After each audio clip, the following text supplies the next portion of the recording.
हाय ସାଙ୍ଗମାନେ ୱେଲକମ୍ ମାଇ mini blog. ରୁହ ରୁହ ରୁହ ରୁହ ଯାଉଛନ୍ତି କୁଆଡ଼େ? ଆଜିର ମିନି ବ୍ଲଗ୍ଟିକୁ ଶେଷ ପର୍ଯ୍ୟନ୍ତ ଦେଖନ୍ତୁ, ନିହାତି ଭଲ ଲାଗିବ। ତ ସାଙ୍ଗମାନେ ଦେଖନ୍ତୁ, ଏବେ ସନ୍ଧ୍ୟା ହୋଇସାରିଥିଲା। ମୁଁ ଆଜି ବନେଇବି ପରଟା। ତ ଚାଲନ୍ତୁ ଆଜିର ସନ୍ଧ୍ୟାର ମିନି ବ୍ଲଗ୍ଟିକୁ ଶେଷ ପର୍ଯ୍ୟନ୍ତ ଦେଖନ୍ତୁ, କେମିତି ଲାଗିବ କମେଣ୍ଟରେ ନିହାତି ଜଣାଇବେ।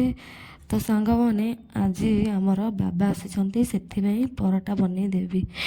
ବନଉଛି ତ ଡେଲି ରୁଟି, କିନ୍ତୁ ବାବୁଙ୍କୁ ଇଚ୍ଛା ନାହିଁ ରୁଟି, କହିଲେ ପରଟା ବନେଇ ଦିଅ। ବାବା ବି କହିଲେ ପରଟା ବନେଇ ଦିଅ। ବାବା ମାନେ ଶ୍ୱଶୁର ଆସିଛନ୍ତି।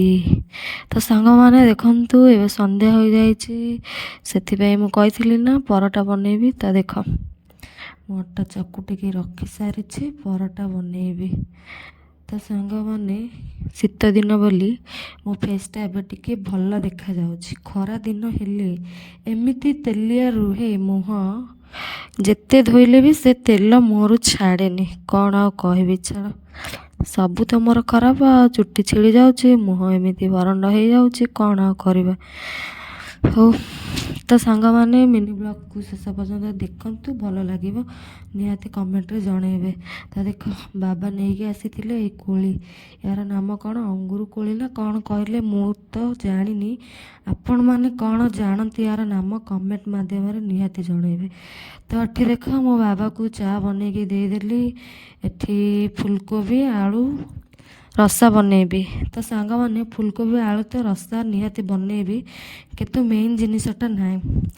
ଯେମିତିକି ଗୋଟିଏ ବାପା ମା' ପାଇଁ ତା'ର ଛୁଆଟିଏ ଦରକାର, ପରିବାର ପୂର୍ଣ୍ଣ ହେବା ପାଇଁ, ସେମିତି ଏଠି ଦେଖ, ଫୁଲକୋବି ଆଳୁ ରସାରେ ତ ଅଦା ରସୁଣ ପେଷ୍ଟ ନ ପଡ଼ିଲେ ହେବନି। ସେଥିପାଇଁ ମୁଁ ଚାଲିଲି ଅଦା ରସୁଣ ପେଷ୍ଟ ଆଣିବାକୁ। ତ ସାଙ୍ଗମାନେ ଆଣିକି ଆଉ ଭିଡ଼ିଓ ବନେଇ ନଥିଲି। ତ ଦେଖ, ରୋଷେଇବାସ ସରିଲା, ଏବେ ସେମାନେ ଖାଇ ବସି ପଡ଼ିଲେ। ତ ଫୁଲକୋବି ଆଳୁ ରସା ତା ସହିତ ପରଟା ବନେଇଥିଲି, ସେମାନେ ଖାଇଲେ, ମୁଁ ବି ଖାଇ ପିଇକି ଚାଲନ୍ତୁ ସାଙ୍ଗମାନେ ଶୋଇପଡ଼ିଥିଲୁ। ତ ମିନି ବ୍ଲଗ୍ଟି କେମିତି ଲାଗିଲା କମେଣ୍ଟରେ ନିହାତି ଜଣାଇବେ। ଦେଖା ହେବା ଆଉ ଗୋଟେ ମିନି ବ୍ଲଗ୍।